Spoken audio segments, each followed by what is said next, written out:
Recientemente nos estaba tratando un campeonato panamericano junior y cadete y en el Open Panamericano, lo cual nos ha resaltado con 5 medallas de bronce, 2 medallas de oro y una medalla de plata.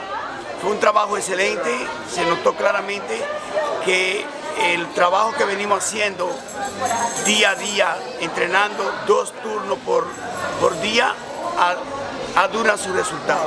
¿Qué categoría? La categoría que no se participaba fue la categoría cadete, categoría junior, menos 55, más 59 en la categoría cadete y más 68 en la categoría junior y menos 68 en el Panamericano Junior.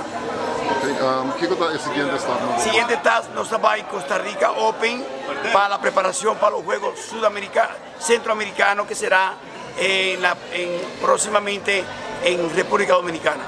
Sí, añadió Pedro. Sí, a mí quiero agradecer a Aruba Taekwondo Association por su colaboración, para la inscripción que nos hace, para emocionar por participar y para emocionar por gordo inscribir y también me quiero agradecer a cada mayor de Tiger Taekwondo Academy para poner su confianza de manos del maestro Jason Ridestar y de manos de Teo Rodríguez como director de Tiger Taekwondo Academy.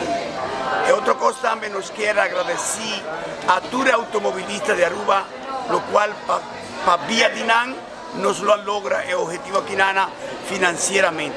De verdad, Aruba, danke, para apoyar a Tiger Taekwondo Academy con lo que nos está viniendo así en diferentes rotondas y diferentes caminas para nos lograr el fondo promocional.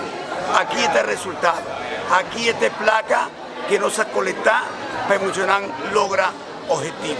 De corazón, danke.